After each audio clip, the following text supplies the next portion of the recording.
There is no coup in Niger. There was no coup in Guinea. There was no coup in Burkina Faso. This was a people's revolution. The people are helpless, and our young men and women in uniforms read our mind. Indeed, I can tell you that even our progenitors, such as Kwame Nkrumah, long recognized, Diosagefo said in 1963, that if it becomes necessary for young men and women to intervene for reasons that are genuine, legitimate, they must have a program for transition into proper governance. And on the critical issues that are now alive and well, there are many commentators around the world who are talking about coups in Niger. And Niger has now become the poster boy or poster girl for what the Western world wants to believe us is wrong. And that is not correct. I hold the view that what has happened in Niger is the beginning of a revolution or the continuation of a revolution. It started in Burkina Faso, Guinea, Mali, was truncated in Chad, and I want to see it go on in Togo, and I want to see it in Benin, and I want to see it in Senegal, because France was one of the most diabolical colonizers that the world has ever seen. She never left. She is alive and well in the continent of Africa. Her diabolical activities are alive and well. Those of you who have not traveled, I invite you to travel to Libreville in Gabon, to go to Cotonou, Yaoundé, to go to Bangui, to go to Bamako, to go to Abidjan, to Dakar, to go to Ouagadougou, and you see the pernicious hands of the French. They are evil. And when therefore our young men and women rise up against them, and Ecowas says that they are individuals who have no iota of legitimacy, Ecowas is not only misguided, but untruthful. We know that it is the invested interests in the interests and the interests that are only in the interests of those in France that are important. Is the uranium. It is the pipeline that proceeds from Wari in Nigeria and is expected to reach the Mediterranean Sea that is their concern. You and me, who know better, must speak out in the knowledge that going forward, what we must do is to resist these neo-colonizers. You know, when I look at Africa and I look at her on a daily basis, when I look at France, and my sister has spoken about it not once, not twice, but times without number, they left but never left.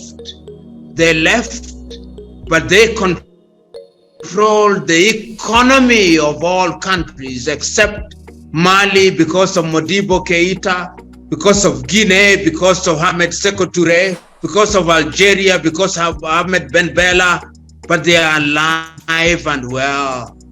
CFA franc is the currency that is used until today. And they have no shortage of their individuals who they use as their pawns in the political chessboard. You go to La Côte d'Ivoire, see how they use them. Go to Senegal, see how they use them. Go to Benin, see how they use them. Go to Gabon, see how they use them. Go to Cameroon, see how they use them. They use them for their personal and communal benefit. Whether it's Macron or Hollande or Sarkozy, they are all speaking from the same manuscript. And our duty is to stop them. And our stopping them requires and demands of us that we who are in the mother continent and those of us who are in the diaspora, we must begin in the right direction. That direction is the direction of their rejection, demanding of Ecowas that they must not allow themselves to be used as the manipulators of the local situation, to be used as the arrow's head, to be used as the implementers of the diabolical machinations of Europe and America in order to torpedo what is a people's revolution. Let us begin now to interrogate what Western Europe called democracy. What is democracy? Political parties?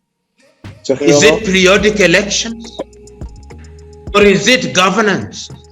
I am telling us that the time is now for Africa and Africans to begin to interrogate our systems of governance. We have a window of opportunity now. We must speak unequivocally to ECOWAS and tell them, don't invade Niger, don't invade anywhere, because that we hear today is the voice of the people, and that they used to Latin, as they used to say, vox populi, vox Dei. The voice of the people is the voice of God. And I'm telling those of us who are listening here, those of us who laugh off, we are that we need to be in the forefront again and again, that the time is now to change Africa. We want to change our politics. We want to sanitize our politics. We want to revolutionize our economy. We want to change our technology. We want to ensure that those who have colonized us and those who believe that they can invade us and they can initiate a new Africa, we are telling them that this time round, it will not happen. This time round, we are alive and well. This time round, whether we are in Accra in Ghana, or we are in Addis Ababa in Ethiopia, or we are in St. Kitts and Nevis, or we are in Jamaica in Kingston, or we are in different parts of the world, we are coming together to ensure that we are not recolonized. And we will do that because that is what is on our best interest, because Africa must rise again, and Africa must resist all those who throughout the years have treated us as if we are children of a lesser God. We will not allow it. I'm telling you, my sister Arikana, it is a job to be done. That job is a job that calls for humility. That job is a job that calls for dedication. That job is one that calls for sacrifice. That job is a job that calls for dedication. That job is a job that calls for unity. That job is that calls for a job for patience. We must be warriors. Warriors for truth and justice. Warriors for Africa.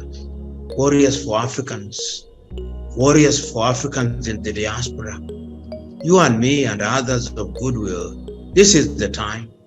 This is the time to tell African Union that you must stop being manipulated by France. Stop being manipulated by the Germans. Stop being manipulated by the Americans and by the British. This is the time when we must tell our young men and women that this is your hour, the hour to do that which is right and good. We cannot fail. We cannot afford the luxury of failure. There'll be many difficulties in our journey, many hurdles. But is it not true that that which is good and right can only be gained by that which is painful and difficult? My brothers and sisters, Africa and her unity is critical. These 55 so-called sovereign states that we talk about were created in Berlin in 1884. These are artificialities which we must knock down. I look forward to the day when we have one currency. I look forward to the day when we have no boundaries. I look forward to the day when we are one. I look forward to the day when there is no Zimbabwean, no Ghanaian, no Namibian, no Ghanaian, no Tanzanian, no Kenyan, but only one African. I look forward to that day. That is the battle that we must fight. That is the battle that we keep talking about. That is the journey that we keep talking about. That is what we must do. It will happen. But it will not happen simply because we are sloganeering about it. It will happen because you and me agree to put our hands on deck in the knowledge